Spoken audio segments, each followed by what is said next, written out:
it is my pleasure to introduce to you these esteemed panelists, Professor Nuala Zahedieh and Dr. Heather Cateau.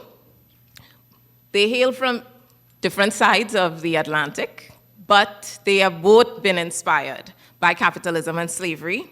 And of course, they are going to explore the unrecognized and unacknowledged ways in which sugar and enslavement laid the foundation for numerous industries and other money-making enterprises, and of course, catalyzed the Industrial Revolution. So I will read a brief bio of each. They will present for 20 minutes each, and thereafter we will have a question and answer period. And we are attempting, of course, to stay within the set time. So Professor Nuala Zahedieh is a professor of economic and social history at the University of Edinburgh, where she has taught since 1990. She was trained at the London School of Economics and has focused her research on the Caribbean and the British Atlantic economy in the age of slavery. Her publications include The Capital and the Colonies, London and the Atlantic Economy from 1660 to 1770, which was published in 2010, and as well numerous articles on Jamaica and the British Atlantic economy. So we welcome her. Her paper is on Eric Williams and Williams Forbes, Copper, Colonies, and the British Industrial Revolution. We also have with us Dr. Heather Cateau. In her capacity of Dean of the Faculty of Humanities and Education, she's of course one of the organizers of the symposium. She holds the position of Senior Lecturer in the Caribbean History Department at the St. Augustine campus of UWI and is a former head of our history department.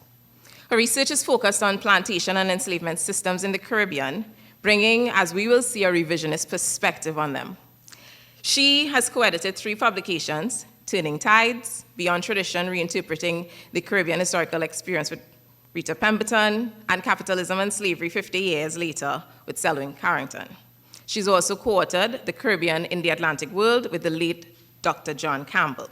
She's held visiting fellowships at the University of Iowa and the University of Cambridge. She's currently the president, not yet of Trinidad and Tobago, but of the Association of Caribbean Historians. Dr. Cateau will be presenting on the hidden profits from the enslavement system.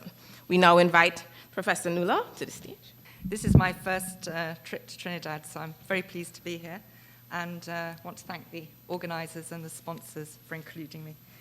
I'm going to talk about William Forbes, a London coppersmith who was not identified by name in Eric Williams's Capitalism and Slavery, but he's emblematic of the winners, the sort of the hunters that were being talked about this morning, who peopled his pages, and his career lends weight to Williams's argument that the rise of the Atlantic plantation system, quote, fertilized the entire productive system of the country and shaped the unequal distribution of the gains.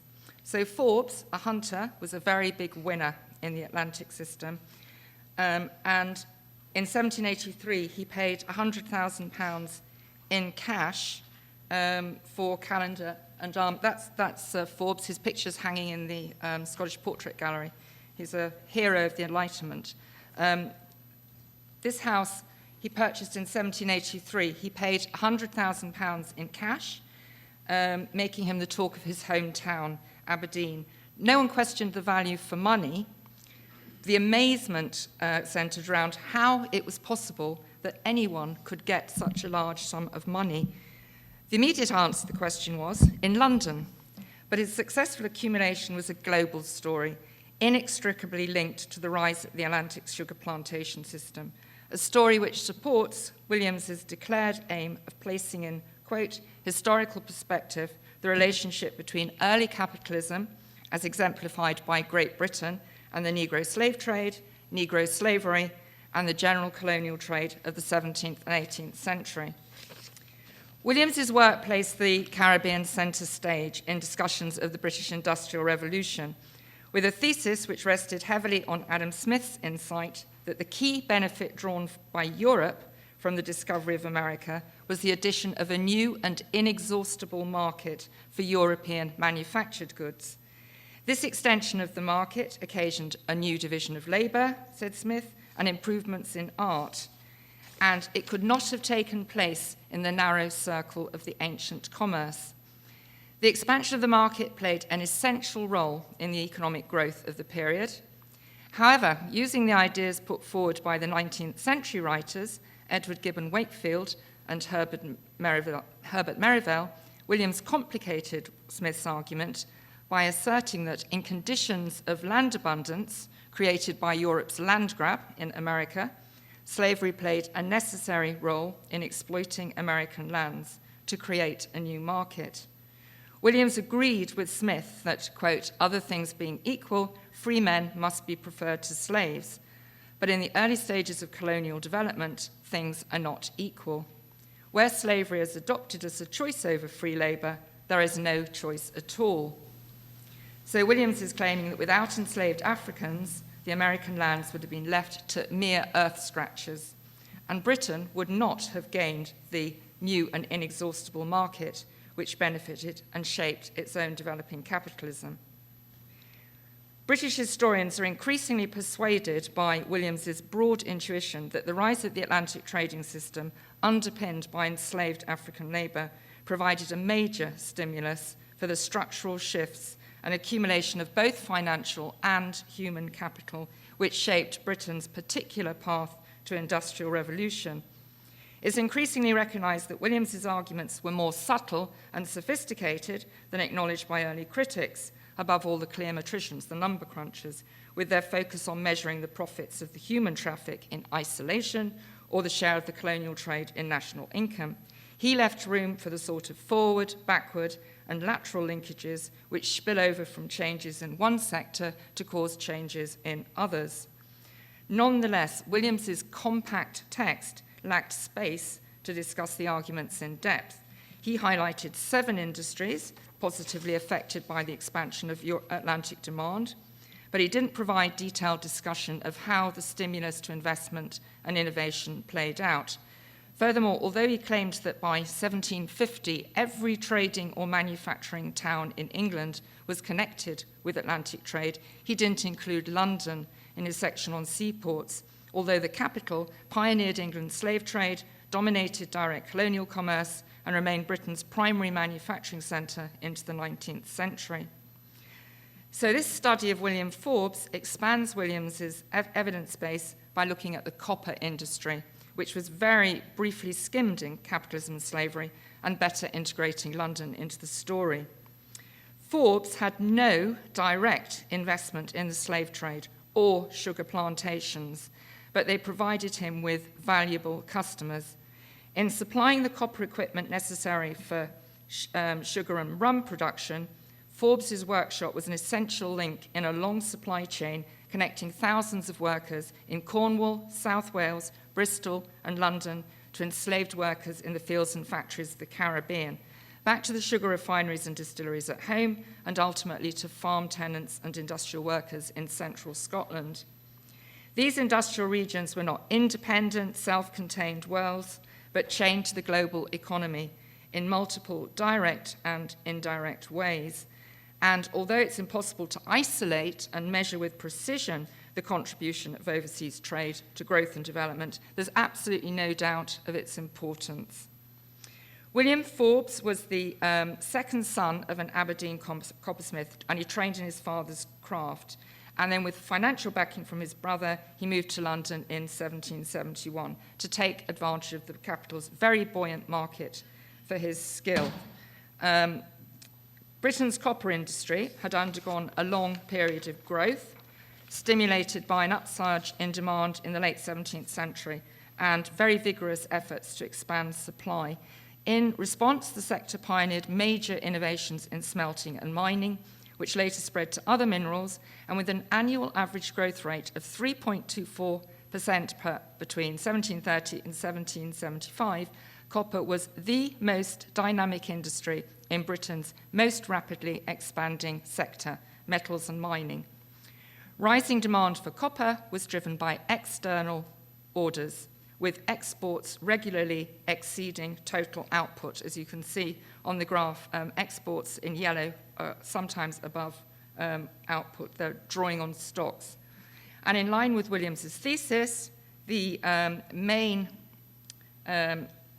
market was in the West Indies. Over 50% of the exports went to the West Indies, further 20% to North America, where there was a rum industry which was dependent on West Indian sugar, molasses. Going back to this table, you can see that almost all the copper was exported from London. So West Indian demand for wrought copperware stemmed from the increased production of sugar and rum, which required large-scale manufacturing plant. Here you see a sugar works in Jamaica. Despite mercantilist aversion to colonial industry, sugar had to be at least semi-processed on site as canes deteriorate within a day or two of harvest. So after crushing the canes in a three-roller mill, the sticky extracted liquor was piped into the boiling house and treated in a series of progressively sized copper boilers. So these are boilers in the 17th century, quite small, but by the late 18th century, these are really substantial enterprises, typically 10 boilers in a boiling house. After boiling and granulating the sugar, extracting the molasses, the waste skimmings and damaged canes and the molasses were combined, fermented in vats, and double distilled with more large-scale copper equipment to produce rum. This is a typical still of a size exported to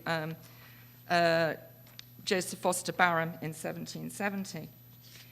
According to William Belgrove, a mid-18th century sugar plantation with 300 slaves would have needed works fitted with 4 or 5 tons of copper, and this involves spending £1 on equipment for every £6 spent on enslaved labour.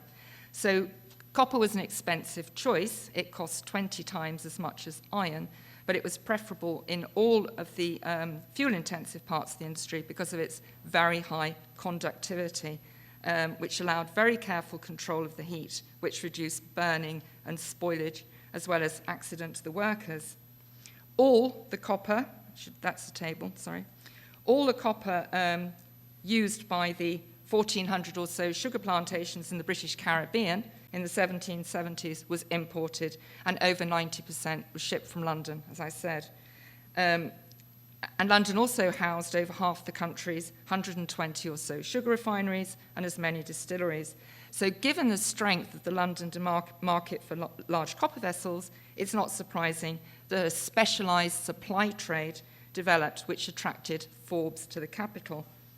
Despite the exceptionally noisy and dirty nature of his trade, Forbes set up business in the heart of the commercial city, just 1 block from the river. He lived here, and his workshop was there. Just a short walk from the Exchange and St. Paul's, but also part of an industrial landscape. He was surrounded by 11 sugar refineries, 2 distilleries, and various metalworking shops, adjacent to Queenhithe Dock, with river connections to domestic supplies and overseas markets, and that's another view of his streetscape. Forbes quickly built up his trade in large capital goods, and like the other 3 or 4 coppersmiths in London, he developed a strong overseas, predominantly West Indian clientele. In 1775, he supplied planters in Antigua, Barbados, Dominica, Grenada, Jamaica, and Tobago with 52 coppers, 21 taches, 18 stills, including monsters, 6 still heads, wide range of pumps, pipes, cocks, funnels, lamps, and sugar-making utensils. And he employed direct employment for a flexible workforce of between 3 and 13 men. However, he provided indirect employment for thousands of others. The copper had been through many hands before it reached Forbes's workshop. In 1775, he ordered 700 weights of manufactured metal from John Freeman's mill in Bristol to fulfill Barham's order for a sugar copper for Mesopotamia estate in Cornwall, Jamaica. A single miner would have been employed for a year in Cornwall, England, to supply the necessary input of 70 hundredweights of ore. By the early 70s, there were about 90 copper mines in operation in Cornwall, with the largest employing hundreds of people, and all told providing direct employment for around 7,500 people, of which 36% were women and children. and indirect employment for as many more. So perhaps 1 in 4 of Cornwall's adult workforce were engaged in producing raw copper goods for West Indian markets. Apart from employment, buoyant demand encouraged investment in innovation, and copper remained at the frontier of change in mining engineering, above all in drainage, pioneering improved fuel efficiency, and providing the main market for Boulton and Watt's separate condenser in the 1770s. And these were all innovations which went on to impact other areas of metals and mining. As Cornwall lacked timber, coal, and water supplies, most ores were smelted outside the county, and South Wales became increasingly dominant after the 1720s, with very abundant coal resources and nearby to Cornwall. By the 1770s, there were about 12 refineries in the region, and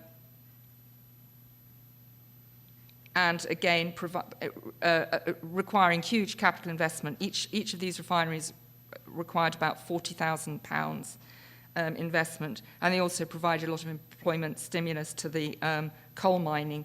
Coal output doubled between the 1720s and the between the 1720s and 1770s, and it doubled its share of national production.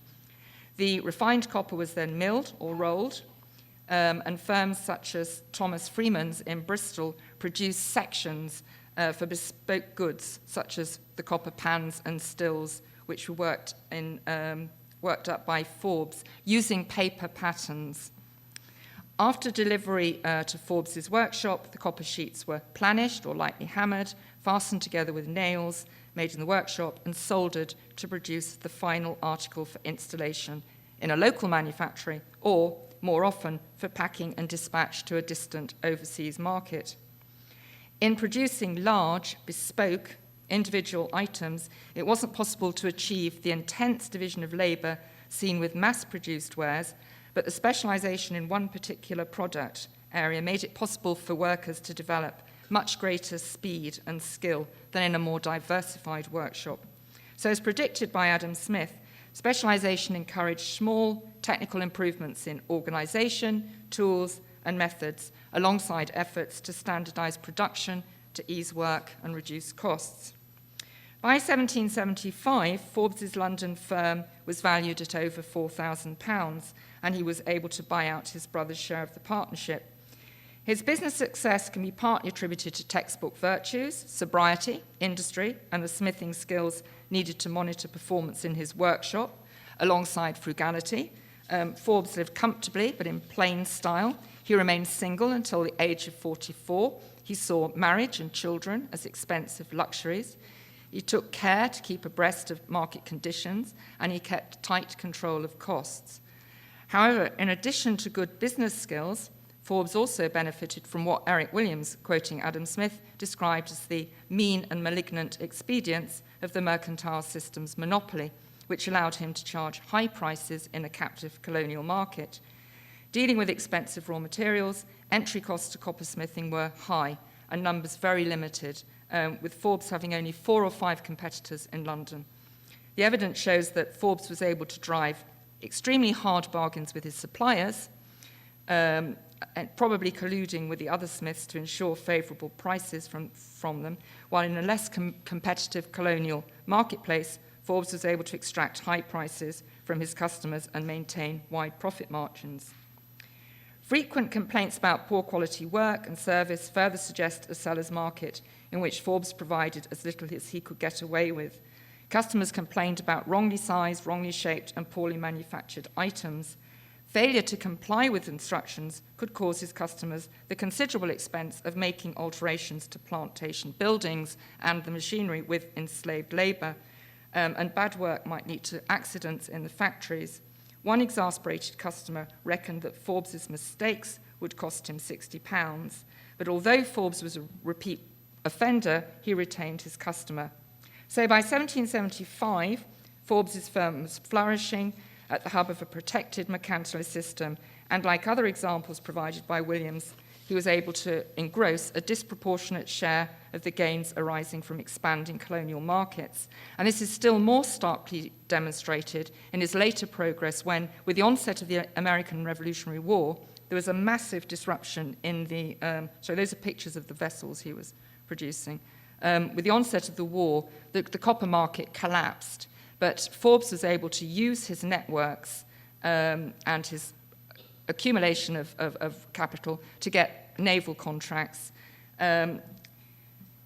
He obtained a naval contract to supply the dockyard's copper needs, and by 1776, he was supplying them with copper sheathing to protect wooden ships from the massive damage caused by teredo worms, which is a boring mollusk found in tropical waters. So he'd moved from supplying empire to defending empire. As the Navy's main agent, Forbes was able to accumulate capital at great speed, along the way drawing on Courts's new inventions in the iron industry to develop and patent a new type of copper bolt. Right, okay, so I can't do my conclusion or how. Sorry? Should I carry on? Or, sorry? All right, okay. So I was going to say something about this house that he bought. By 1782, he'd accumulated the money to buy this house, and he managed it with the same ruthless efficiency he demonstrated in London, evicting tenants, raising rents, blah, blah, blah. He thought he'd stimulated a local revolution, and this was a famous cartoon of him running away from this revolution. So just to skip all over that, to conclude, this is the portrait in the Scottish National Portrait Gallery. An industry has been airbrushed out of this portrait. It dominates the Enlightenment room in the Scottish Portrait Gallery. Forbes is portrayed as a polite commercial gentleman standing before rolling acres of landed estate. There's not a chimney stack, furnace, or sugar plantation in sight. But the improvement of that Scottish landscape would not have taken place without drawing on the resources provided by other urban, industrial, and plantation landscapes, linked in a mercantilist network of commercial exchange with London at its centre. Forbes's story supports Eric Williams's arguments in convincing ways. In responding to the new and inexhaustible market for one of the many different commodities consumed by an especially concentrated form of agro-industrial production, employing enslaved African workers on appropriated New World lands and participating in the expansion of Britain's own industrial capacity, the coppersmith was able to accumulate the funds necessary for the purchase and improvement of Old World lands. Callendar House stands as a memorial to William Forbes, but its legacy was far from unique.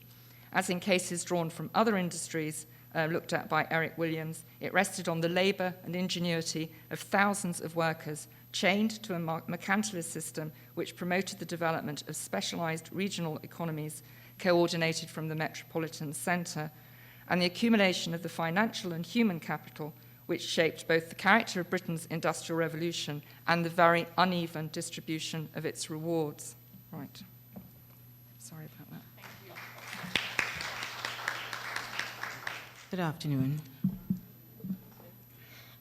I have always thought that the genius in Williams's conceptualization of profitability was the extensive web that he wove, which touched everyone, right up from the Queen and right down to the man in the streets. In our attempts to identify the large profits made, we have focused our attention on large plantations and commercial enterprises. As a result, our knowledge of white groups in the 18th century British West Indies has been dominated by the personality of the planter and the economic unit of the plantation. We've also tended to look at merchants and merchants' houses. On the one hand, this has led us to underestimate the extent to which the enslavement system changed the lives of lower-income white groups. On another level, it has helped us to mask another level of economic gains. Contemporary writers have generally painted these men in a very negative light. In his History of Jamaica, Brian Edwards described them as a numerous body of people composed of men of all countries and characters. He elaborates, Unfortunately, every enterprising genius who has either learned no particular trade or has been up to one that is useless in this region fancies himself capable of speedily acquiring all the various knowledge to be a sugar planter. There was, in fact, an increasing demand for white personnel and a constant flow of individuals willing to fill such positions. The standard occupations available on a plantation were attorneys, and when I say attorneys, I mean plantation managers, overseers, and bookkeepers. But many estates also had additional white personnel. Though lowly, and I say that in quotation marks, these positions were coveted as stepping stones to higher managerial positions. These occupations usually earned a yearly wage, which averaged between £40 and £250. The slide on the screen gives you an idea of the range of the annual wages for the major occupational groups. Now, the first thing that should strike you is that these wages do not appear to be exceptionally high. We can therefore understand how they could be overlooked as examples of profitability statistics. One writer describes these scanty rewards given in the West Indies as particularly useless. However, what I want to highlight today are the ways in which the plantation system provided various means through which the income earned in any year could be increased. Therefore, the wages per annum on the screen are in no way reflective of the actual income that these white workers really earned in the British West Indies. There was a hub of financial transactions and activities through which some even individuals emerged very successful.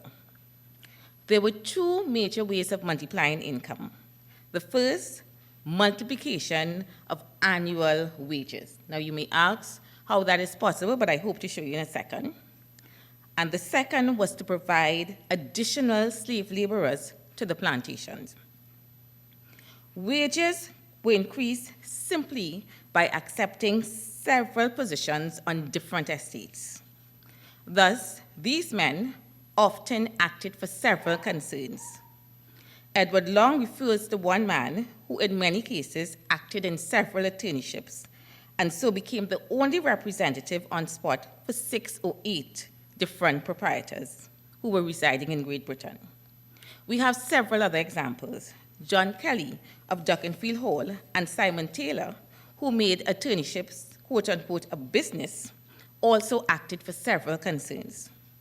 Thus, occupations of multiple posts applied not only to attorneys, but to all white wage personnel.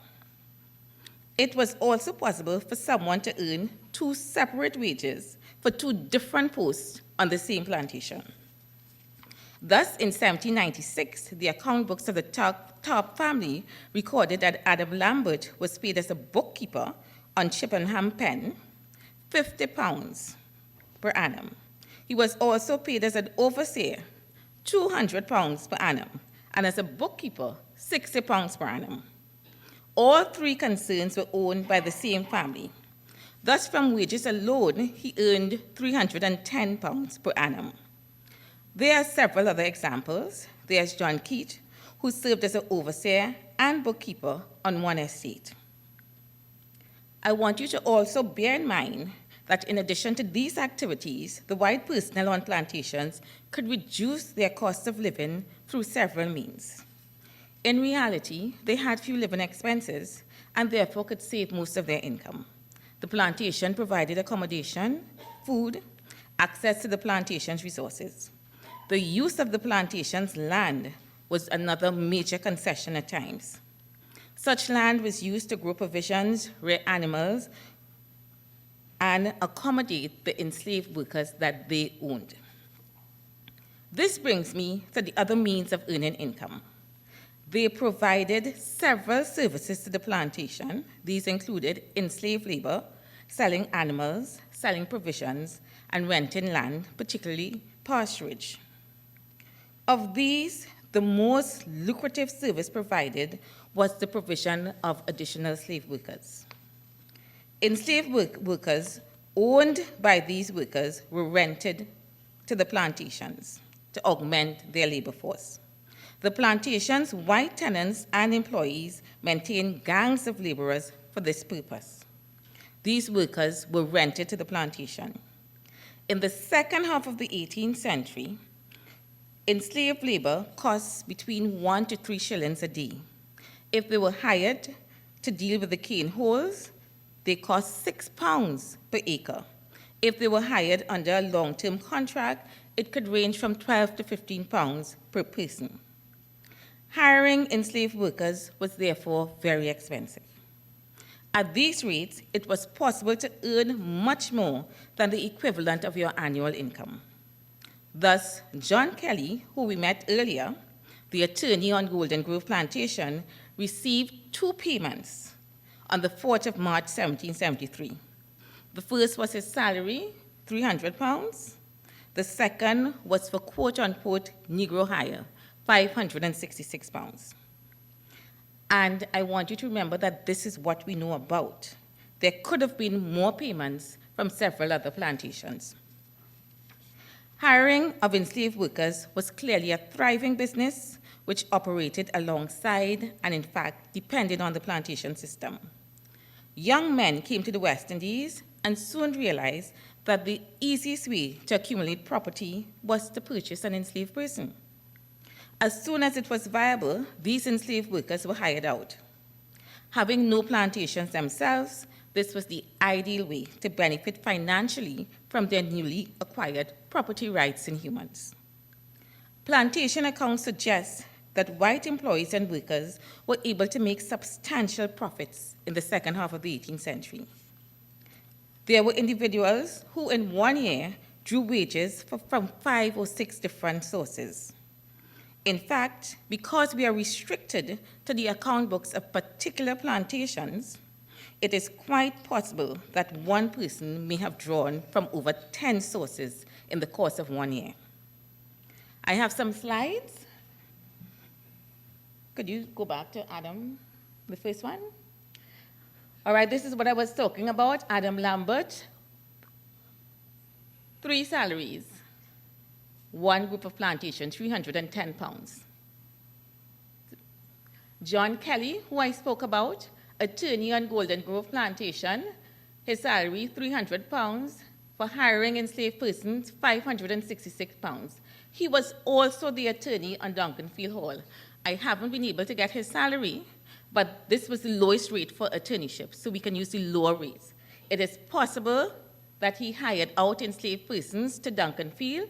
I haven't seen a figure for that, so I haven't added one. But we are talking about really, instead of someone who looks as if they may be earning £300, actually earning £1,066. And we have Thomas. Thomas was a mason. He took home from the Tarp Estates over £1,422 for several tasks, much more than £40 to £60 for a mason for 1 year.